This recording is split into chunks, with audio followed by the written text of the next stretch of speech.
Como decíamos ayer, profesor Bustillo, por algún procedimiento, yo no sé, hecho con qué rigurosidad o con qué propósito, los pensadores, los historiadores del pensamiento, historias de las ideas, suelen dividir la historia universal en tres etapas, desde ese punto de vista, de las ideas. Tres.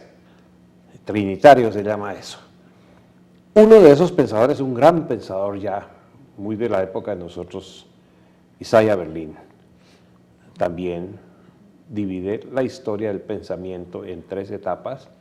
La primera, según él, arranca desde la desaparición de Aristóteles y lo que significó eso para la filosofía y el pensamiento filosófico. La segunda, la aparición de Maquiavelo, Nicolás de Maquiavelo, y su influencia prácticamente en el mundo más que occidental. Y la tercera, la aparición del romanticismo. Creo que estamos conmemorando el 5º centenario del Príncipe de Maquiavelo y entonces tomemos esa segunda etapa que divide Isaiah Berlin para especular un poquito sobre el Príncipe y sobre Maquiavelo, un tema que a muy buena hora trajo esta universidad e hizo un debate bastante interesante sobre los 500 años del Príncipe de Nicolás de Maquiavelo. Digamos primero que todo, profesor, ¿quién era Nicolás de Maquiavelo? Bueno, el famoso secretario florentino, como es llamado, al servicio de la signoría de Florencia, de la señoría de Florencia. Como burócrata florentino, pues participó muchas veces Maquiavelo en misiones diplomáticas. Con atención suma observó a Alemania, con atención suma observó Francia y necesariamente pues tenía un puesto muy privilegiado en la Cancillería florentina para observar la política europea en general y de su patria en particular. Su patria Florencia, porque Italia, como usted recuerda, estaba muy dividida en ese momento. Exactamente, y preciso en esa época, bueno, Maquiavelo, uno de los representantes del Renacimiento florentino, por definición, pero cayó en desgracia con los Medici, los poderosos Medici, y lo encarcelaron. Y ahí escribió la obra que es objeto de comentario en el mundo entero, El Príncipe. ¿Qué es El Príncipe? Sí, profesor. El primero en el reino, el primero en el reino es el príncipe, el principio de todo, ahí donde conjugan precisamente todos los intereses políticos por llevarlo al poder y, como decía Maquiavelo, bien preparado para que unifique el Estado. Con ese propósito se escribió El Príncipe, aunque se decía con qué medios unificar, por ejemplo, el Estado italiano, cuyas divisiones eran proverbiales ya en la historia. Bueno, el fin justifica los medios, pero él no jamás dijo eso. Le dio a los futuros señores príncipes un catálogo de consejos, no solamente en la obra El Príncipe, sino en otra obra que estudió, que considera la historia como madre y como maestra, para decirlo con frases de Cicerón en latino, los discursos de la primera década del historiador romano Tito Livio, que fue su obra política también importante, pero republicana. Se habla, recuerde usted, que hay dos Maquiavelos, un Maquiavelo del Príncipe, absolutista, que no repara en los medios, que no repara en la moral, etcétera, y un Maquiavelo republicano que le enseña a los pueblos la libertad, el Maquiavelo de los discursos de la última década del historiador romano Tito Livio.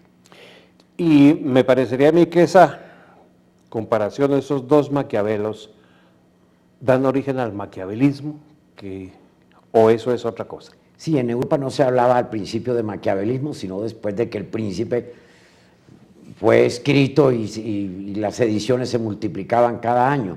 Se hablaba de mefistofelismo. Un hombre mefistofélico era precisamente el hombre sagaz, el hombre del ardid, el hombre de la estratagema, el hombre que podía sacar como un mago un conejo de su cubilete y para el cual uno no estaba preparado. Se decía Mefistófeles. Recuerde usted que Mefistófeles reemplazó a Botero. Botero era el diablo medieval. Y también existía esa leyenda en Europa de que Mefistófeles compraba las almas de los futuros condenados por por dinero y por juventud, así se vendió el alma al doctor Fausto, la famosa obra de Goethe, a Mefistófeles, el diablo, el demonio, sí señor. Después el demonio sería Maquiavelo. Recuerde usted que en Inglaterra se decía all night, el viejo Nicolás, al demonio se le decía así, a partir de Maquiavelo, sí señor. Ahora, me llama a mí la curiosidad, es eso, que el príncipe es una serie de normas al príncipe que buscan la unificación italiana. ¿Por qué eso que se hizo casi que regionalmente, diríamos nosotros, trasciende hoy al universo occidental? ¿Por qué el éxito de esa obra y por qué hasta nosotros? El juego de poder, indiscutiblemente, la política, la razón de Estado, como dijera también otro italiano que escribió sobre el tema, que fue Botero. Recuerde usted que hay estadistas que llevaban el príncipe a todas partes y lo subrayaban. Entre ellos tenemos nada menos que al emperador Carlos V de España y de Alemania. Y el mismo Napoleón Bonaparte también subrayó su obra El Príncipe, porque eso significaba que estaban asimilando muy bien los consejos que dio Maquiavelo. Ahora, si la política es así descarnada, que no tiene en un momento dado que ver con la moral, eso fue debate en Europa después que se escribió la obra El Príncipe. Hay una cantidad de intelectuales, gente que reflexionó sobre las notas del Príncipe, sobre las notas políticas del Príncipe. ¿Quiénes se me vienen ahora a la memoria? Pues imagínese usted, nada menos que Saavedra, Fajardo, las empresas políticas del príncipe cristiano, poniendo al emperador Carlos V como paradigma, como ejemplo. El mismo Gracián, el autor del Criticón, el ingenio de la Compañía de Jesús, Gracián, en la misma línea de Maquiavelo, pero separándose en cuestiones pues bastante esenciales de él. Pero admiraban por lo menos a un príncipe de la época que era Fernando de Aragón. Cligmario también, el alemán, escribió mucho, o Cladmario, Arnold Cladmario escribió sobre la razón de Estado y sobre los arcanos imperiales, aquellos misterios que solo el príncipe conocían y lo hacían encauzar su voluntad política por medio de la razón de Estado. Son legión los que hablan de Maquiavelo, indudablemente, doctor Correa. Una de las frases que a mí me ha llamado la atención de los consejos de Maquiavelo al príncipe es que está en que el príncipe debiera ser una combinación mitad hombre, no mitad hombre y mitad animal, como diríamos el centauro que conocemos nosotros, sino mitad león y mitad zorra. Esa combinación me sí, la parece astucia a mí, y la fuerza, sí.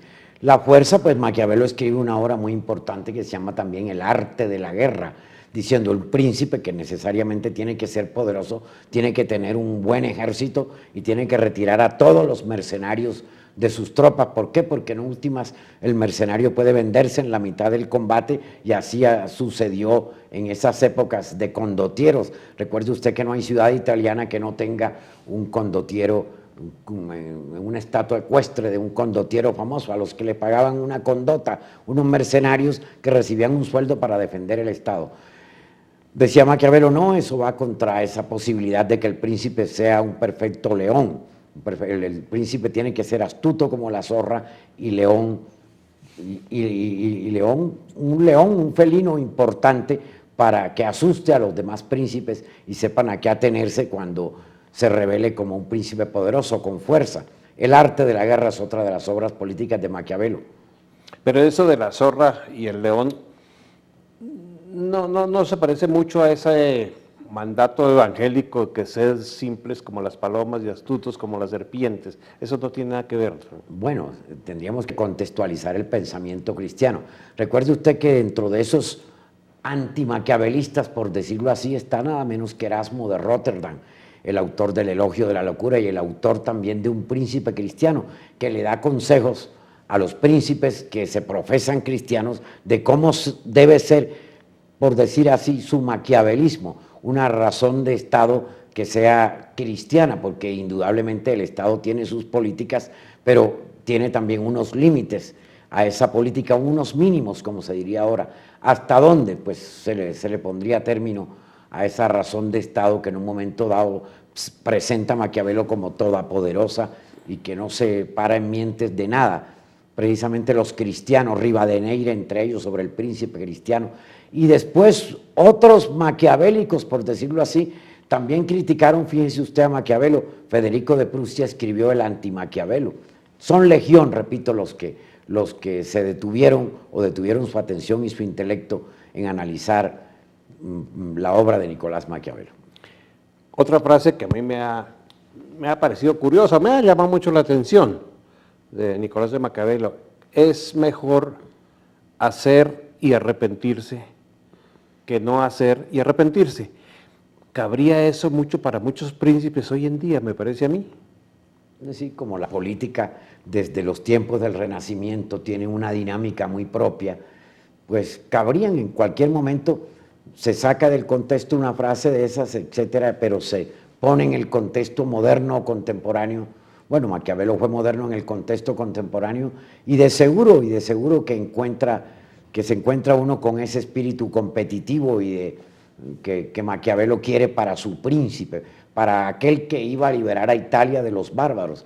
Recuérdese que pues la unificación italiana no vendría sino hasta 1870 por medio de la Casa de Saboya, Víctor Manuel, allá en el Piamonte, indudablemente que tuvo que leer como buen italiano y buen político italiano a Nicolás Maquiavelo. Si Nicolás de Maquiavelo estuviera vivo en este momento en que estamos aquí hablando, ¿volvería a escribir El Príncipe? ¿O se arrepentiría de algo? Bueno, ya esa sería una pregunta para Nicolás Maquiavelo, pero sí podría escribir El Nuevo Príncipe. Imagínense, hay pasajes en la historia que así lo estarían ameritando. Decisiones importantísimas en la historia mundial que fueron indiscutiblemente bastante maquiavélicas. No acabaríamos hoy doctor Correa, citando esas decisiones que debería tomar en su momento el príncipe en la época contemporánea. En nuestros noticieros muy colombianos de la televisión, todos los noticieros, es una cosa curiosa, no se terminan con una sección de farándula, farandulera. Y a mí me ha picado mucho la lengua en ese momento, después de estar hablando de un filósofo y su obra máxima, El Príncipe, venir a pensar un poquito en El Principito. ¿Qué diferencia hay entre el príncipe y el principito? Del Principito, B612. Sí, indiscutiblemente, pero el Principito sería una obra muy alejada del Príncipe, tal y como lo pintaba y lo retrató Nicolás Maquiavelo. El Principito sería una obra que todos la podemos entender, pero con un trasfondo humanístico muy evidente, muy manifiesto. No así El Príncipe de Nicolás Maquiavelo, que pone de presente y relieva precisamente todas las traiciones de su tiempo, etcétera, y también los discursos en la última década de Tito Livio, los consejos precisamente al gobernante para que navegue por ese mar tormentoso que es la política. Es decir, ya frívolamente tomando la cosa, es posible que El Principito haya circulado mucho más, 142 millones de ejemplares, pero ha influido menos que El Príncipe. Sí, indiscutiblemente. Y hay un maquiavelismo, decía alguien, que es aquel de los que nunca se han leído una obra de Maquiavelo, recuérdelo usted. Mucha gente es maquiavélica, además sin saberlo. Pero hay dos Maquiavelos, volvemos al tema, el Maquiavelo republicano de los últimos discursos de la última década del historiador romano Tito Livio, y el que se nos presenta como un absolutista que, más allá del bien y del mal y solamente con la razón de Estado como brújula, que planteó Maquiavelo en su obra El Príncipe. Entonces me parece a mí que los 500 años de conmemoración de esa obra monumental del pensamiento político estuvo bien enfocados aquí en nuestra Universidad Sergio Arboleda, y pues ya el tiempo que viene nos traerán nuevas obras, ya veremos qué nos depara el inmediato programa. Claro, se celebrarán otros aniversarios de apariciones de obra, de conclusiones de obras, y el tiempo, la pátina del tiempo nos irá marcando la pauta, doctor Correa. Perfecto, entonces hasta próxima oportunidad.